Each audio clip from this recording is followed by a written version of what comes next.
Hello, today's February 13th, 2024. I'm Randy Bach, and I'm honored to have with me Michael and Thomas Pack, or in this case, Thomas and Michael Pack.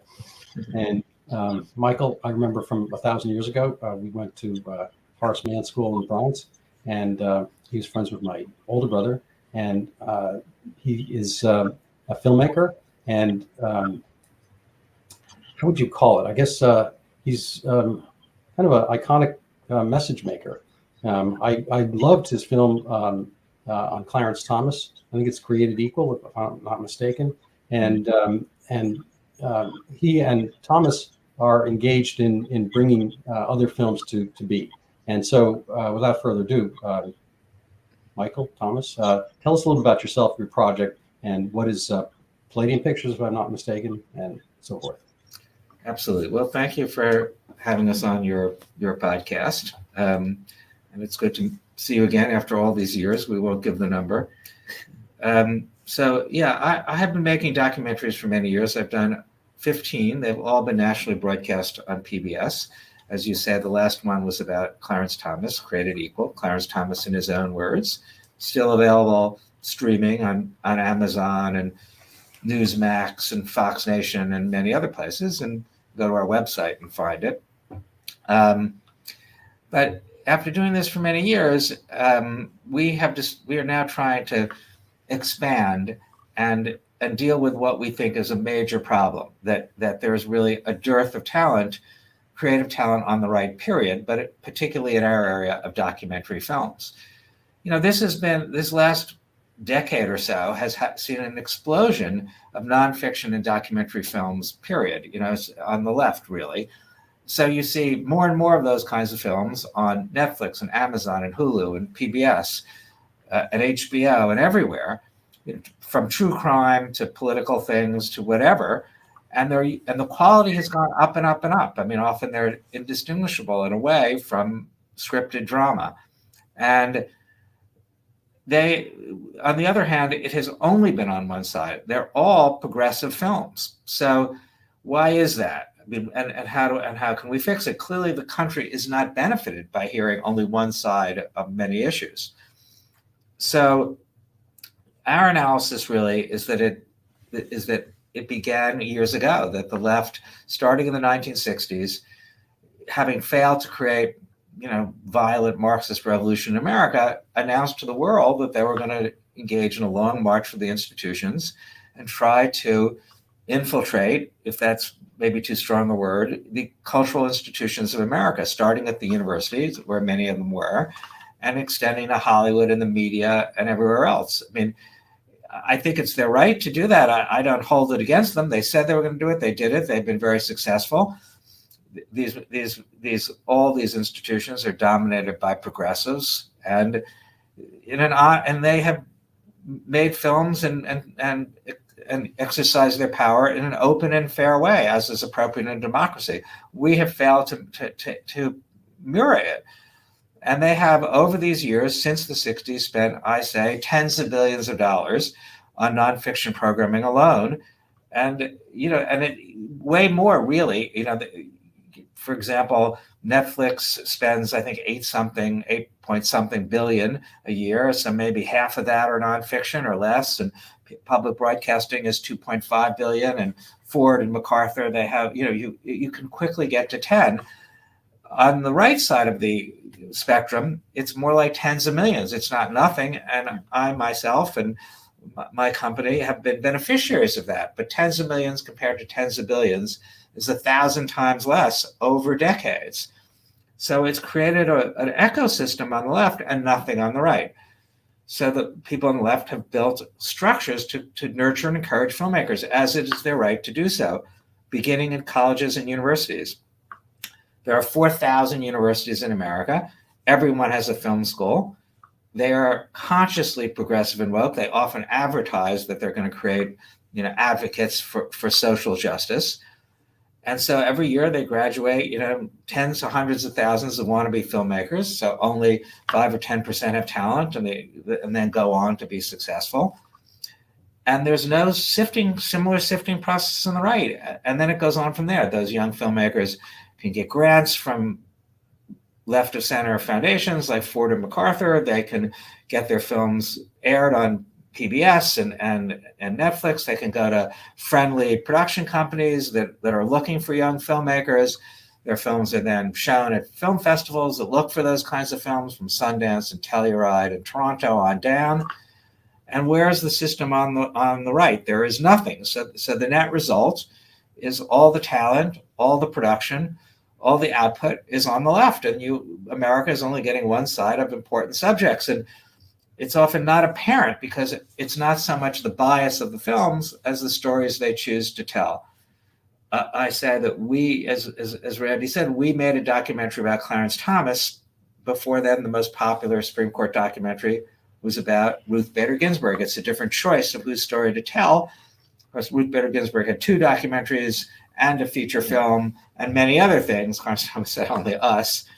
But still, our story got out there on PBS and in movie theaters and streaming. And our goal is to create a new talent pool and a new ecosystem that's libertarian, right of center, maybe just unwoke. And because this is such a difficult task, I don't want to do it. So I handed it over to my son, Thomas, to actually succeed in doing it. So Thomas, how are you doing that? That's right. I mean, just to highlight the sort of 2 sides of what you're saying here. I mean, the one thing I think we sort of are screaming on the mountaintops is this, that the culture matters, and that it's currently it's a field that we're barely playing in on the right. And I think that the good thing about this point is it is sort of immediately obvious to a lot of people that we, once we say it, I always point to, the way abortion is portrayed in film, over time, and how that affected the way we think about it. The other obvious one is, the impact that Will and Grace had on, how we see, gay relationships. I mean, whatever side of it you're on, it clearly moved the needle on the culture. So, there's no reason not to be doing this. It makes, dollar for dollar, that the impact of that, was way more effective than any sort of political campaigns that conservative, social groups put into place. So I do think people care about this sort of culture point. And I think that there is going to be, the normal conservative response is always, okay, well, let's just buy a streaming service and then make conservative movies. Like, let's fix it. And I think that'll happen. And I think the problem that they're going to run into is who's going to make those movies. So I think people don't, the other sort of piece of what you're saying is the talent pipelines. It's not just that, Netflix and, PBS, tend to have, kind of liberal executives. It's more like all of these film schools and all of these other, film festivals and talent training, cultivation programs, the mentorship that you get under great directors, all of it kind of is a pipeline that works very well for liberals to, develop their skills and make better movies. So we're starting to develop conservative alternatives to the same sort of pipelines that already exist on the other side, which is starting with this film incubator program that we've just launched, and we're now bringing in our first cohort. So we'll have 4 fantastic filmmakers, and we're going to make 4 very good films with them, and that'll be the first step of what's going to be, a network effect, as we start to kind of turn the flywheel and start to demonstrate that this can work on the right as well. Well, you've put out a lot there, and I'm very much happy that you guys are doing this. The one little tiny point, as Michael was talking about the ecosystem, which is one way of saying ecosystem, either way, tomato, tomato. But I was thinking kind of a, wordplay pun, which is the echo system, ECHO. And that becomes, something that is reverberating, pun intended, within the system. So there is kind of this echo chamber of an ecosystem, and it becomes difficult to hear anything else. And it contextually, I think it's structurally impossible in a sense. We have a nice little suburban home, and through the years we've had to have pest control because I guess when we first got it, there were termites. And then, rodents always want to get in, blah, blah, blah. My feeling is that a fair number of these establishments are similar to that, and they kind of see, they have kind of a border control or a pest control to keep conservatives out. And I think it's very difficult to, even imagine that you can kind of latch on, to put your message. I mean, let's say you wanted to go to any of the top film schools, NYU or USC or something like that, and you had something, an opinion different. Let's say, you're an acolyte of Ben Shapiro and you want to put something out. Well, Ben Shapiro himself and Michael Knowles and whatnot, they get shouted down at universities. I went to Yale University, and the Buckley Institute, famously, quasi-famously, within our milieu, has a disinvitation dinner every year. And this last one I went to had Jordan Peterson there, and it's basically named after the fact that they will invite people who've been disinvited, which is a polite term for kicked out of the public sphere at the universities. And so, universities, I think, are actually have a kind of an accurate label now, in the sense that they are not diverse. They've gone to universe in the sense of presenting one point of view, which is probably not the original derivation of the term. It's I think hard not to be a little bit disconsolate over it and figure out, maybe there's some other aspect, some other way of slicing this up. Getting back to a firm question here, you have Palladium Pictures. Who's supporting it? How will your messages get out? And getting back to Created Equal, which I saw a few years ago and I loved, and I had not, connected your, name with it when I first saw it come out. And I tried to find it, was difficult. And I saw it got kicked off of Amazon when I did find it and track it down and whatnot. And I watched it, and I recommended it to my friends and whatnot, but I don't think it's percolated through. Certainly don't see, Halloween costumes, with Clarence Thomas get-ups, which, I mean, invariably we do. Almost every Halloween we see a Ruth Bader Ginsburg. How does one get the kind of cultural echo to happen? Well, first of all, I think it's worth reiterating that it took the left 60 years to get to this point. They began in the 60s, and it's been 60 years later. They were patient. They were careful. I always refer people back to the comments of people in the Frankfurt School in the beginning. They were a sort of Marxist think tank that came out of Europe and then centered really largely around the New School and other places. And they were the leaders in a way of this idea, this cultural Marxism idea of let's take over the institutions. I mean, it goes back to Gramsci, but they were the leading exponents of it in the 60s. And they were all very depressed about their capacity to take over American institutions.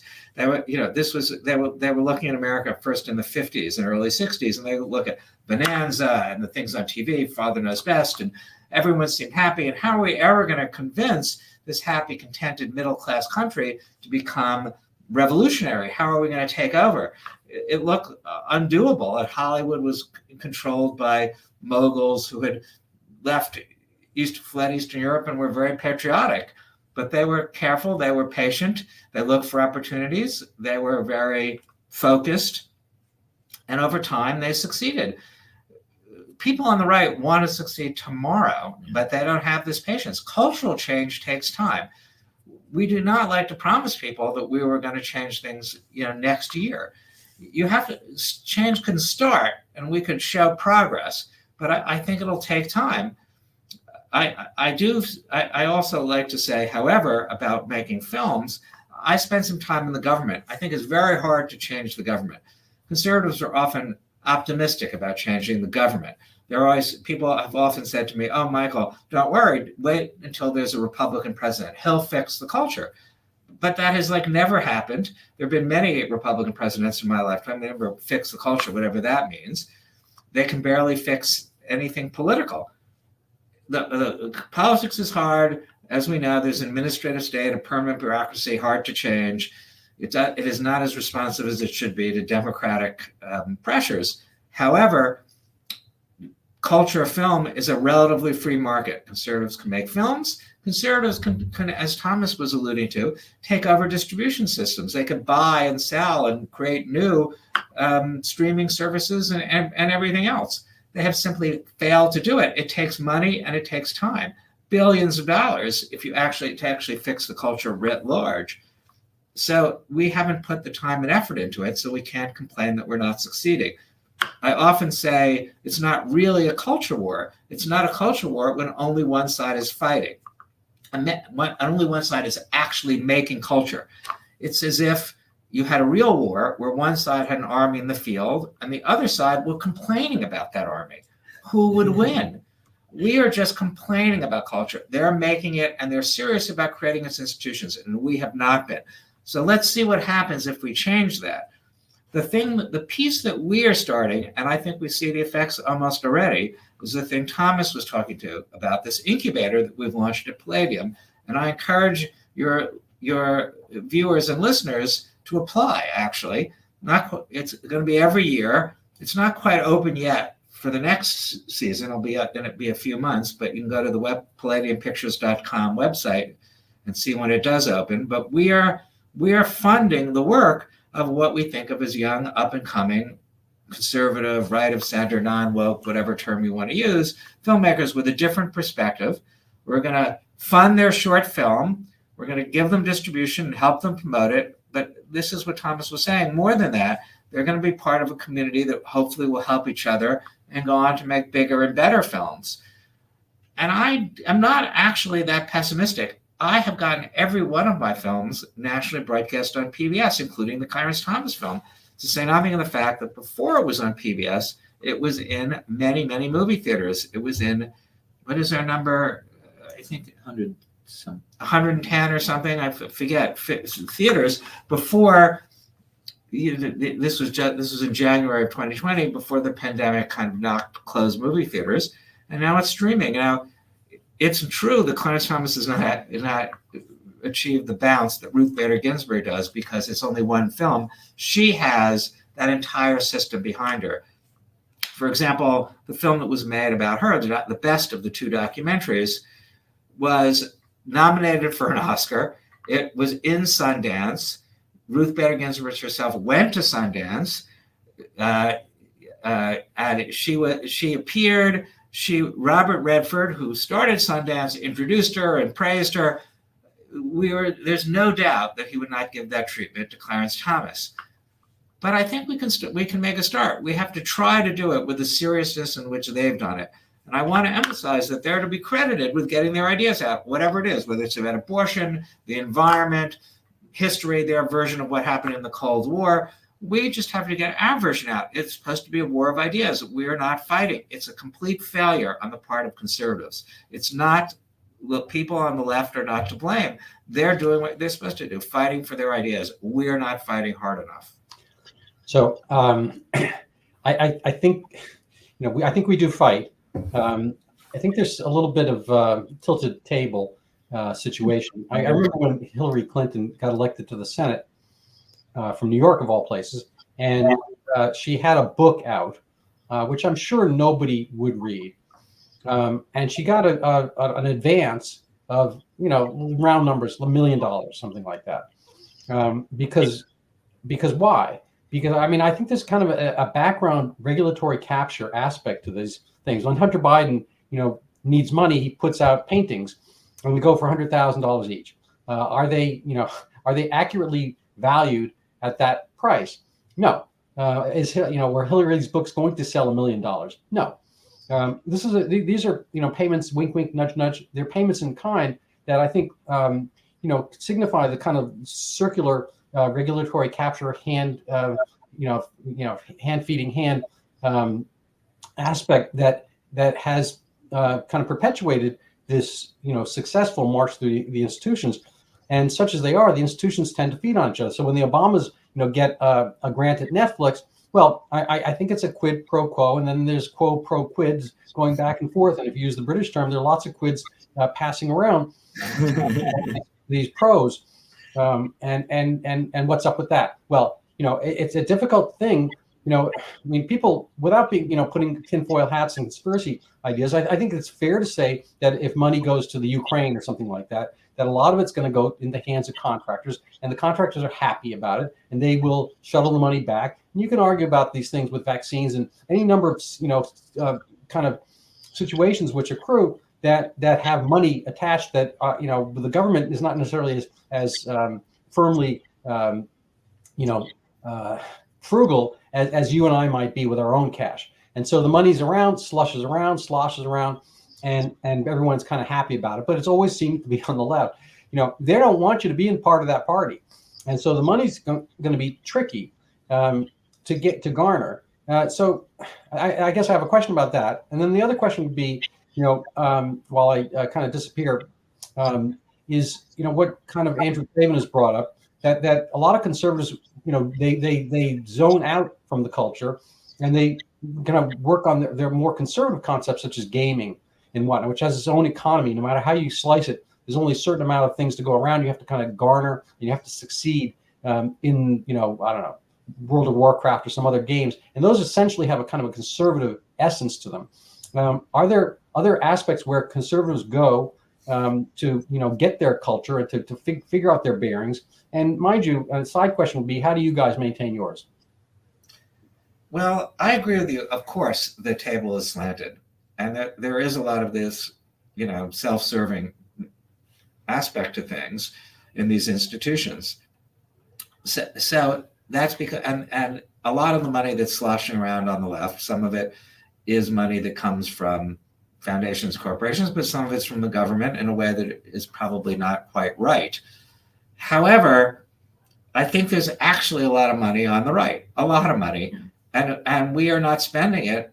For one thing, we're philanthropy, the right. I hope this changes, but for instance, a lot of conservative philanthropy goes to people's alma maters, Harvard, Yale, Princeton, whatever, to the tune of hundreds of millions of dollars. Now, maybe they're waking up to that after the present crisis. Maybe that will change. But so we have not been smart about the money that's here. And there are a lot of well-funded conservative institutions. I don't say that they're not. But in the cultural arena, there's really not, there is money to be had. But I mean, where would it, as Thomas was saying, there's not even necessarily the right kind of products to fund. So I'm not sure that money is the single sticking point. I think we have to build these institutions. I think money will follow. If there are great films, money would follow. It doesn't change your point, Randy, that there's still the table is slanted. It's not really a fair. It's not a level ground. It's not really fair. We should try to correct that. But meanwhile, we have to actually start producing culture, which we can do. So I have got my films out there, so I think it can be done. And Thomas, you're going to do that with the incubator films, right? I think so. I mean, it has to be some of this quid pro quo stuff that you talk about has to be on the margins, because otherwise, I mean, that's sort of how markets work. I mean, if films that are not making $1 million or getting $1 million, if it wasn't at the margins, this would mean it was a wide open market. But we really do believe the demand, that problem of money moving in the wrong way and the tail being slanted, although a serious problem, is much smaller than this problem of both sides not playing, I think. So we do think that actually, there's an opening here, because there's a huge interest in half of America's not getting to see the movies they want to see, and pro-America stories are more compelling than the sort of grievance study types of narratives that we're seeing coming out of Hollywood. So that's right. So we have, as my father's saying, we have this program with these 4 filmmakers, and that's for us the start of it. I think it'll take some time to start developing more and more talent, and we have to be patient. But our plan is right away to make it so that way as many people as we can get to see these short films. We'll see these short films, and hopefully that'll start to kind of turn that flywheel, for example, to that sort of conservative donor class that is in some ways given up on investing on films, because in their minds, maybe conservatives aren't creative, or because in their minds the table is so slanted that it can't be done. I think that we have to kind of show, not tell, with this type of thing. We have to say, here were some young people that had talent, and they started out here, and we kind of cultivated that talent. And at the end, here's an amazing final product, and we got it out there and everyone saw it. I think once we start demonstrating that, it'll start to get people interested in actually fighting a winnable war, which is what this is. You just have to win and get into get your film to compete on the free market, and it has to be good. It has to actually be better than some of these left-leaning films that have this whole ecosystem behind them. Well, that's a good answer. I was just kind of literally going through our attic. We did installation and whatnot. So some books came down, and I have this book by Osip Mandelstam, Soviet.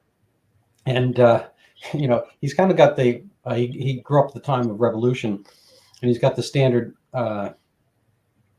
story of that time, go to university, become radicalized. This is kind of not a new story, I guess. And, literally join the revolution. He grew up in a, Bin Laden and a lot of others. He grew up in a, wealthy household, bourgeois, so forth. And all well and good, but then the revolution happens, and then he kind of still wants to be that kind of firebrand, and his writings wind up frying his butt. Basically he makes a satire poem of Stalin, and I'm not sure that it was all done in samizdat. It was all done in private quarters, and some people got to see it, but when it kind of trickled out that people were talking about it, that was the end of Osip Mandelstam, and he was done away with, not by helicopter, but similar. And so there's kind of a funny circle and cycle of revolutionaries. They've been bred in colleges for a long time, which is to your point about some of the things we see in college, whether people are going to keep supporting colleges. I personally am not supporting my college. I have given money to the Buckley Institute, as mentioned above. And I think we have to kind of, the actual root word of stimulus is a thorn. I think we have to stimulate, provide some kind of thorny pushback to some of the forces that are out there. There is kind of an innately conservative essence to life. I think we have to live conservatively. We can't, we don't know what the future brings. We have to kind of save money. We have to, do the things that on our own, we wish maybe the government would do and others would do. How do you tap into the conservative essence of man and viewers? And to that point, I recently saw a year ago, The Sound of Freedom, which was a successful movie and had no promo, no major studio, and so forth. And how are you able to kind of template that? And what are the other movies out there that maybe signify similar possibilities for conservatives to maybe latch into and or invest in? Well, I want to go back to what Thomas was saying. I think that a lot of traditional stories are inherently conservative. There is this myth that liberals are more creative and conservatives less creative, and that the real stories are stories of liberal stories of rebellion against authority. But I point to the traditional Hollywood story in its heyday, from the 30s through the 50s at least. Hollywood itself, was created or run by, largely, Jews who fled Eastern and Central Europe, who were fleeing, oppression and pogroms, and came to America and appreciated America, and their movies generally were very pro-American. I'm a big fan of John Ford, and I think John Ford's Westerns are about celebrate American values. There's always a dance and often at a church, and those institutions. He celebrates the bringing of civilization to the West. It's not a kind of simple story. There are counter trends and other tendencies, but Hollywood has told those stories. It's a Wonderful Life, The Searchers, for decades, and they were hugely popular. They were pro-religion, pro-family, So it can be done. People love those movies. Those are the reasons people love those movies all over the world. There were the reasons many people believed in America and wanted to come here. John Wayne was the symbol of America for many people. So there are really stories out there, and we have no trouble finding stories from both the past and the current times. I mean, we want to tell stories, for instance, about, we won the Cold War. America and the West won the Cold War. Usually you win a war like that, a war of many decades, and you celebrate, or at least you analyze it in a positive way. There are not so many of those stories. It took consistent heroic measures actually by Democrats and Republicans for decades. Where are those stories? And then more recently, there are plenty of stories. I mean, there's another way of telling the story, as you know, Randy, of the pandemic and what happened during COVID.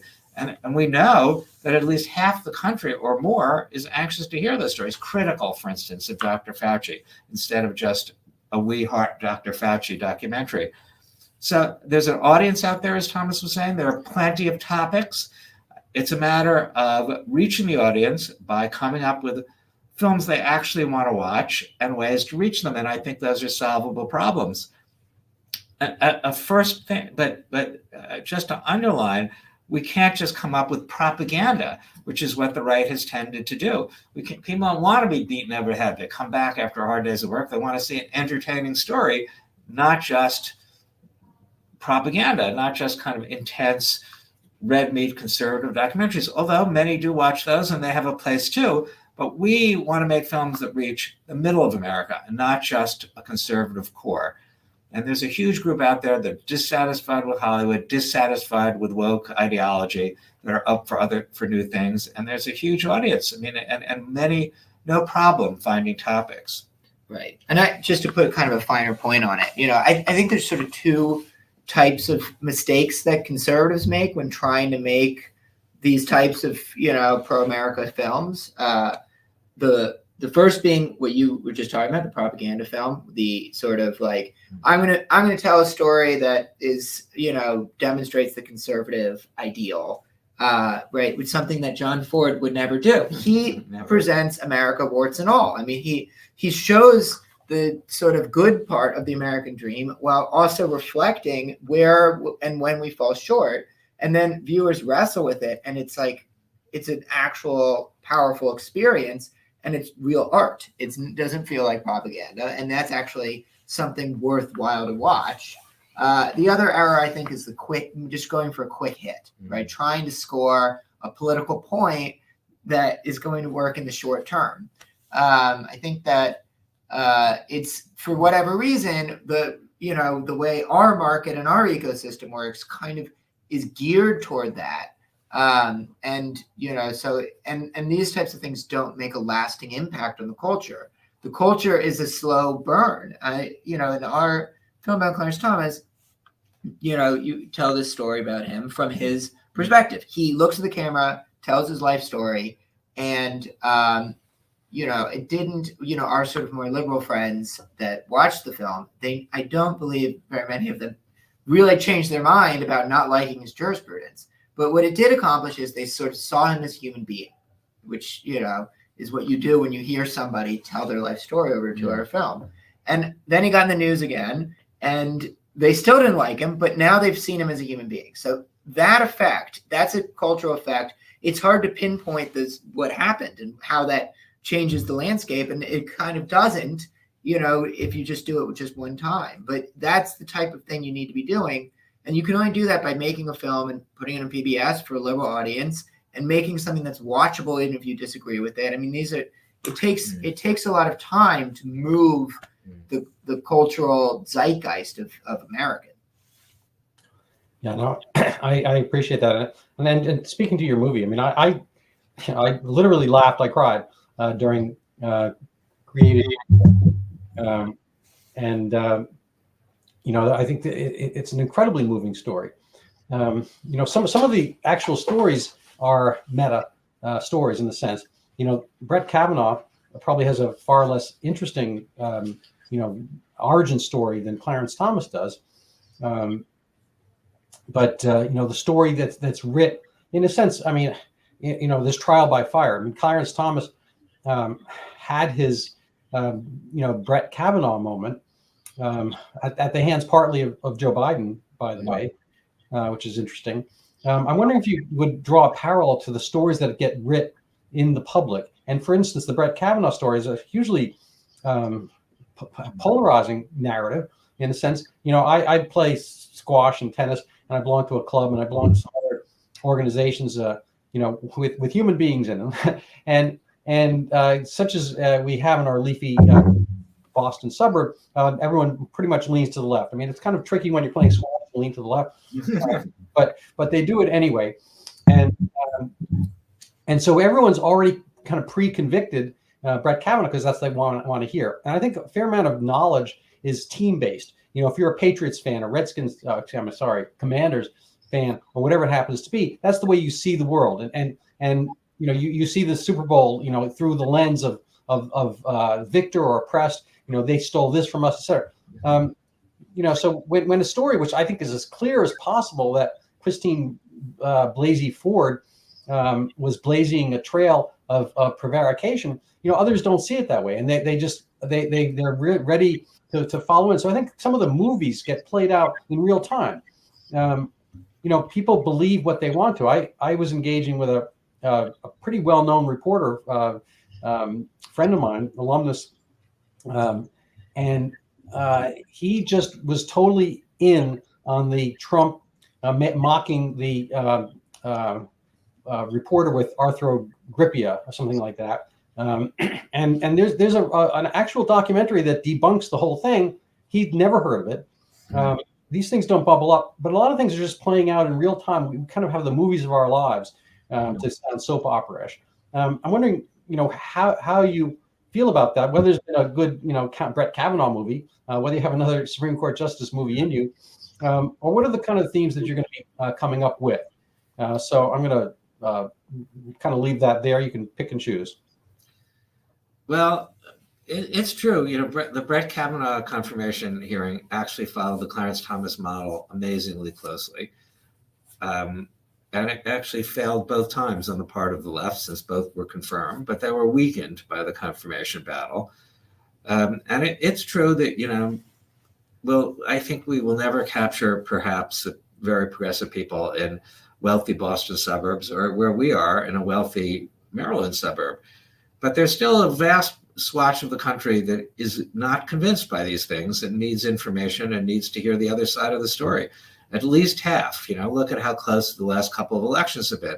At least half the country. So I'm not pessimistic about that, and we have no trouble finding stories. We are, for instance, working on a feature documentary about the events in Seattle in the summer of 2020 and during the George Floyd protests. And look, according to the Washington Post, there are something like 12 documentaries coming out about January 6th by very prominent documentary filmmakers, and they're telling one side of the January 6th story, the story of it, and they are.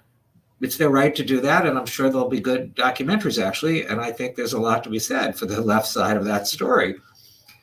But they don't want to tell the story of the George Floyd riots. I mean, we're going to tell them fairly. We're not unsympathetic to the protesters, but it's a very complex story, and we will tell all sides in a way that hasn't been done before. So you don't hear from the, what's the police side of that story, what's the other side of that story, and we will tell it. So there's no, we have other topics. We are doing a film about fracking. And we are going to try to present both sides of that. I think fracking has been an amazingly important development in America, since the sort of Obama years, the last 12 or 15 years. America has gone from energy dependent to energy independent. There have been a bunch of documentaries attacking fracking, notably Gasland, which was a very successful one. I think it was nominated for an Oscar, or maybe won. Very influential. And we are going to look at it from the other side. We're going to profile some people in the fracking industry and look at how they deal with opposition from environmental groups and regulatory groups. And we'll give that other side, once again, a fair hearing. But we also want to see the fracker's point of view and what they think they're doing and what it means to provide energy for people. So there are a lot of stories like that where Americans have only heard one side. We could, by presenting both sides without slanting it, without it being propaganda, you can get a different kind of picture about what's happened in both the recent past and the somewhat distant past. So, speaking, kind of the moving target, a lot of the young people I know, they don't have books on their shelves. Information filters in. Right now, it's snowing outside. It's a little bit like that. There's a bunch of stuff like falling down, and you can open your mouth and you'll get a few snowflakes, popping in, and you lick that. But it's not, of Michael in my day, maybe 3 to 5 major channels on TV, and everyone kind of knew who Walter Cronkite was. There's not necessarily the same mainstream of the mainstream media and whatnot, for better or for worse. How are you dealing with kind of the fractionalization, the carving up of the beast out there? There's an old expression, you don't need a cow all at once. Has to, there's a process. How are you dealing with kind of the different ways that people, consume their snowflakes? Maybe partially being snowflakes themselves, of course. But how do you deal with that kind of the different modalities that people are not necessarily sitting down for, an hour and 38-minute movie? Well, I mean, people do say that people's attention spans are shorter, but I don't believe that to be, statistically demonstratable. People are binge watching, multi-part series on Netflix, including nonfiction ones. So I think people's attention spans, vary. We are doing a variety of different formats, both short documentaries and long documentaries. I think that the fracturing of things does make it harder, but really in the old days, as you say, Randy, when there were 3 networks and PBS maybe, it was worse for conservatives because the 3 networks were controlled by the left, as was PBS. There was no way to get on. You had to beg PBS, which is what we did. Now there are lots of opportunities. Now, it's true, to influence the public, it takes, as it actually always has, many films. Not just one. You can't change people's views of Clarence Thomas with one documentary. So the Ruth Bader Ginsburg machine had a couple of documentaries, a feature film. They were out there promoting her in many, many ways, and already the media was sympathetic. So it takes more media, not less, but it can be done. And the fractured media environment is actually an opportunity as much as it's a risk. You are nodding, so you obviously agree, Thomas. Yeah, I mean, I do. I mean, I think, the kids these days don't read tape, which has been around for, many generations.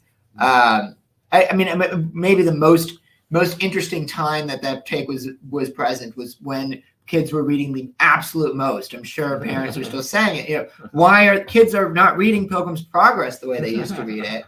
But there's an explosion of reading, and I think we're in it's the same type of thing is happening now. We are in an explosion of information, and with learning at our fingertips in a way that we haven't had before.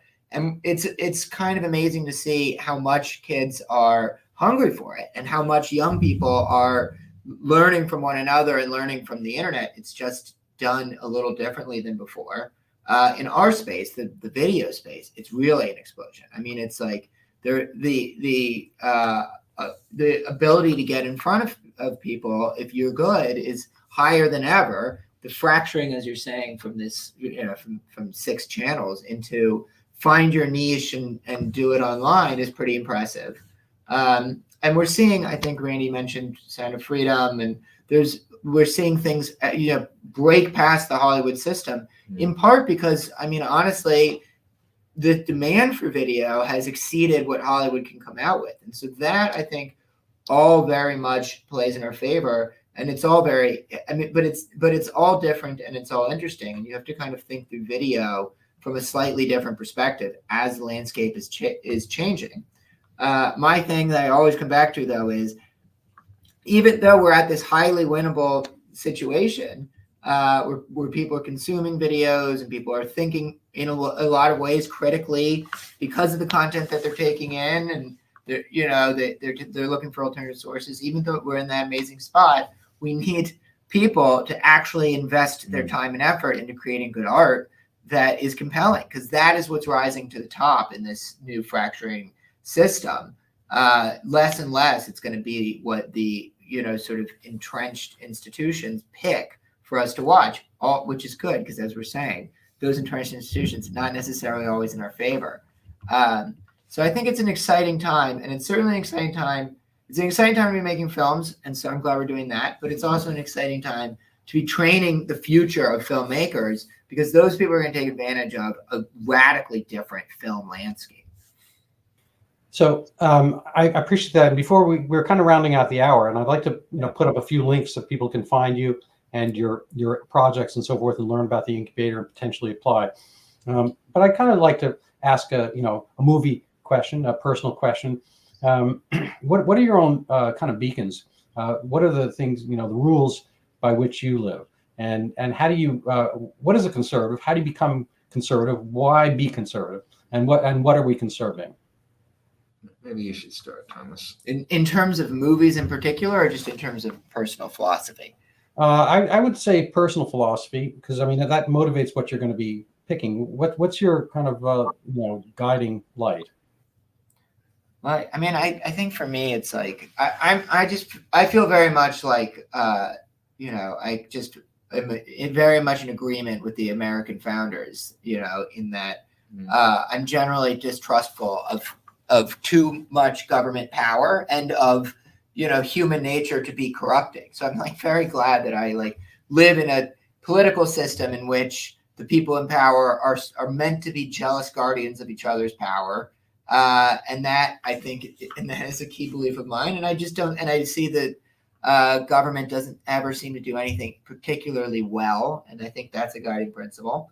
But I think more broadly, I think there's much to conserve. I don't think, to me, it's not a philosophy of applying the brake. It's a philosophy of looking critically at, the whole, canon of, human culture, and taking the great parts about it and learning from it and engaging consistently with tradition.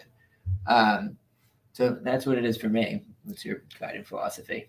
It's hard to beat the founders. I mean, I think they're certainly a touchdown, and Lincoln.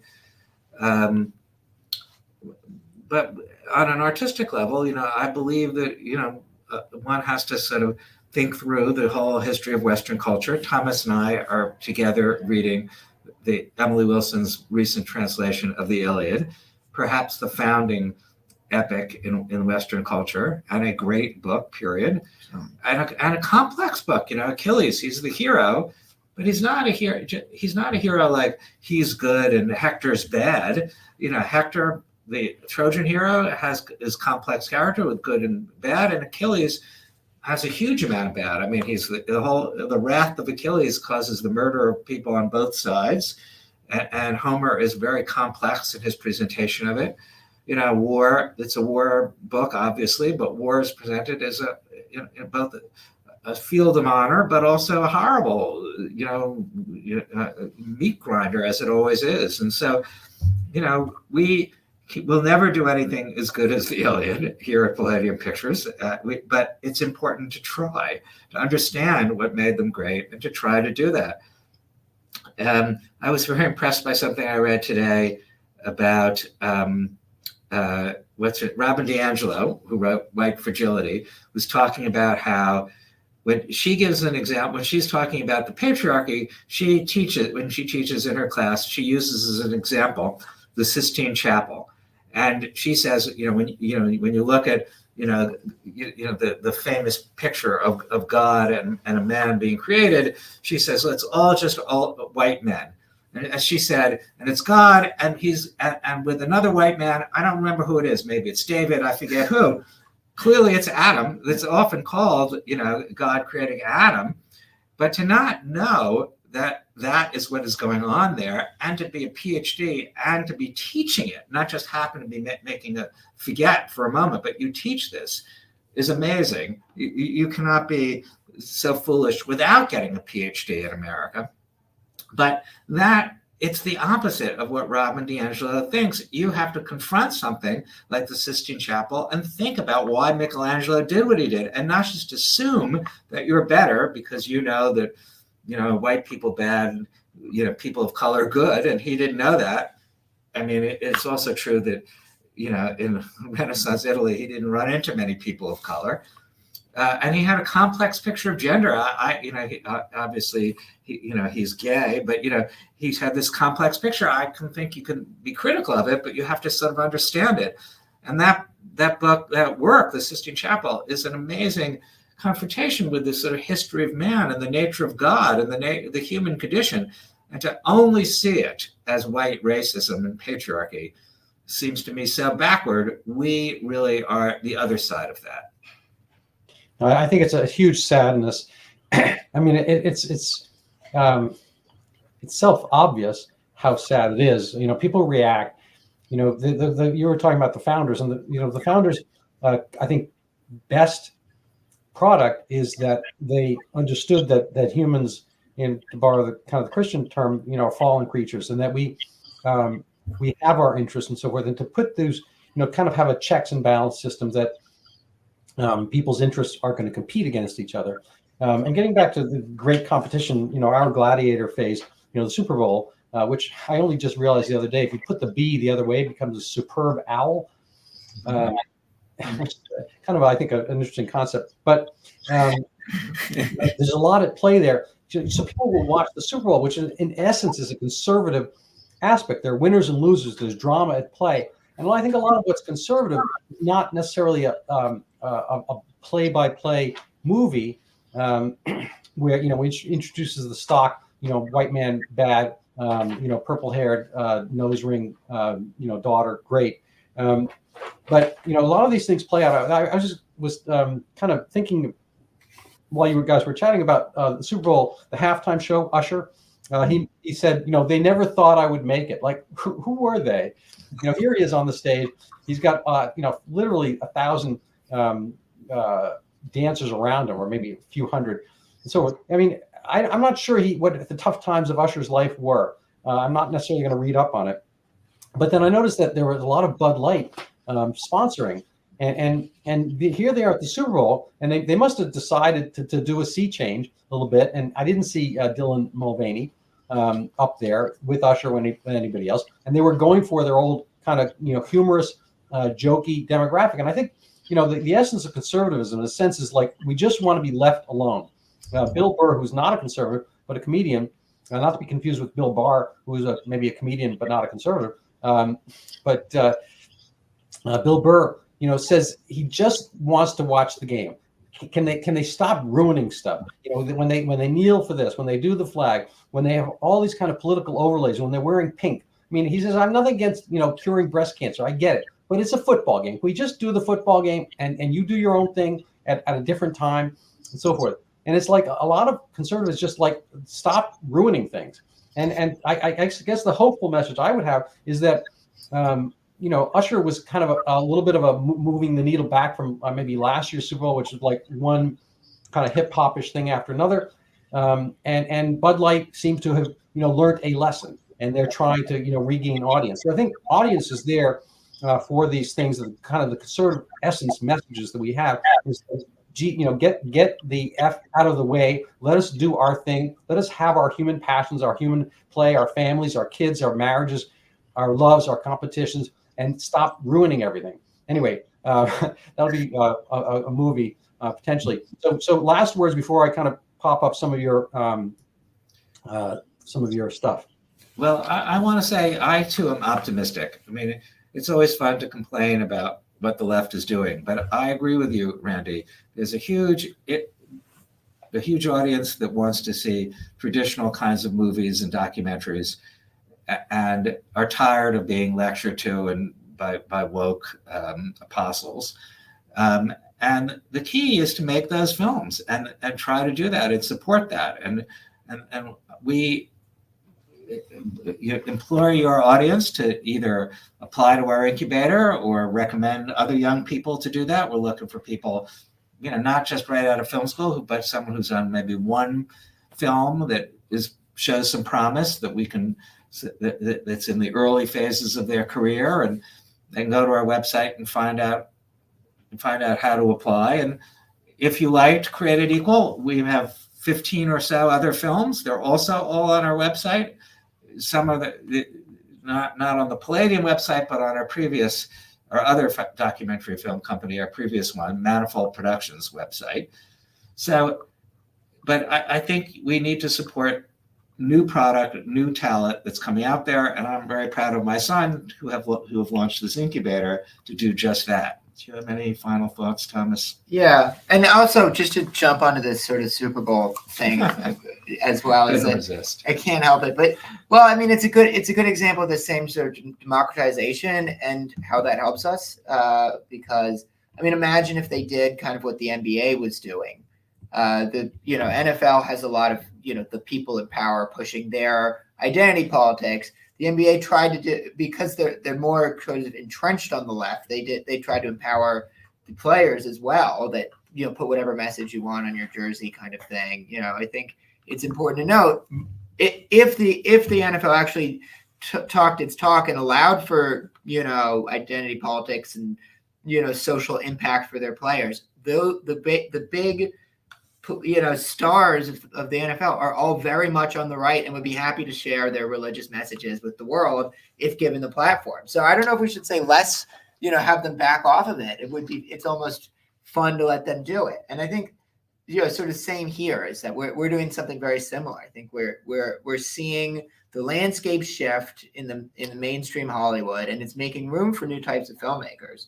So that was the thing I was going to add to what you're saying, is that the type of people that are a fit for our incubator, for example, it's a vast array of different types of people with different types of backgrounds. So we're very open-minded because they're not coming up through all of the same pathways that left-leaning filmmakers come from. So we got applications this year from people who came from marketing backgrounds that are pivoting into documentary, people who've been making documentaries for conservative organizations that want to go on their own, people in the narrative film industry for a long time that want to, start their own documentary, studio. So there's all sorts of interesting people that are coming together that we've seen.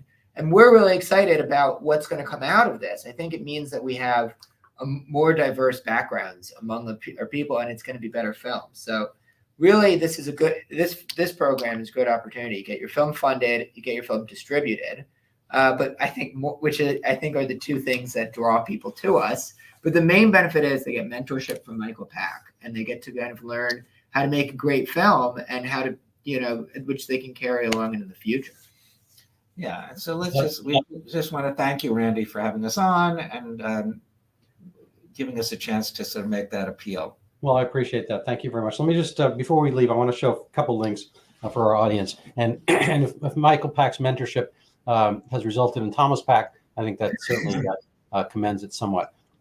Just one quick thing. I wrote a piece for Brownstone, Jeffrey Tucker's site, Brownstone Institute, Dr. Fauci's own gain of function. I think it's I can guarantee you it's a thoroughly researched exegesis of Dr. Fauci and a lot of the things that went into his take, kind of violating his own precepts of public health and so forth. And whatnot. Anyway, it's if any of you guys wound up doing a Fauci movie, let me know. Absolutely. But I have here Palladium Pictures, our work. I'm not going to click on everything here, but people can go find it at palladiumpictures.com. You have an interesting article. You can't fight the culture war without making movies. That's in Real Clear Politics. And I was additionally reading a piece of yours in the Washington Examiner, similar, fighting the culture war, one documentary at a time. So I commend people to look at these. I'll probably put the links up on YouTube and whatnot. And people can follow you on Twitter, @Michael Pack _ Maybe there's another one here. You let us know. And I enjoyed your interviews with Eric Metaxas and another Yaley. And I think Bill Barr is a Horace Mann graduate, if I'm not mistaken. That's right. And I didn't mean to insult him. I actually admire him quite a bit. A hugely intelligent man. And his dad was the headmaster of Brearley, I believe. Dalton. Thank you. And I actually have the dad's book. The dad made this turn from liberalism to conservatism, and his book is about that. It's a fascinating topic, so I recommend it. And one last self plug. So if people want to help support my podcast, videocast, such as it is, they can go buy my book. It's called Overturning Zika, the Pandemic That Never Was. This is I got to tell you, it's a fascinating topic. I never thought I'd write on this. It was not really on my radar. It wasn't on my prediction card in 2016. But in 2019, I noticed it had never recurred. I'm like, what's up with that? And I started delving. The more I kind of pulled on the thread, to use the kind of Emperor's New Clothes analogy, there was really nothing there. There's no there, but it has not been rescinded, retracted, recanted, reformulated, anything. And I recommend people buy it. Even better if they read it. But if they buy it, that'll help support me. That'll be lovely. And that there you have it. Actually, one self promotion. I actually have a Zika comic book and treatment. I'm gonna burden you guys by having you take a look, and maybe it'll be fodder for something else. I think it's a fascinating story because it's kind of a little Fabergé egg of a pandemic intact. The COVID one we're still, I think, a little bit too close to, with vaccines still running around. But the Zika microcephaly one, we've spent $1 billion of our own money, U.S. taxpayers and whatnot, for something that's quite illusory. It already disappeared by the time the money got expended, and nobody's come back and said what happened. And I think it's a really telling story. Had it been better broadcast prior to the current one, people would have had a little bit more skepticism about that. And that's its own separate story. I actually had the editors of JAMA on a Zoom call such as this in early 2020, and they wanted to publish it was before it was a book, it was an article. And Dr. Livingston, I presume, he was the chief medical editor, and he said he liked it. He found it, irrefutable what I was saying about it. And he said he would love to publish it. And I remember feeling, yay, but he said he wouldn't because it would somehow sow doubt on the public health establishment, which is a crucial thing not to do at this time where coronavirus is kind of, lurking around the corner. And I thought, well, what better time? But anyway, so that's how people view things differently. And as long as the things get out there, you can have a debate of these things. But conversely, he shut it down. And I think that's what we've seen happen for things like Clarence Thomas via Amazon and whatnot. So I'm so happy that you have your voice out there and that you've been forthright about it and showing that horseman lion heart and spirit.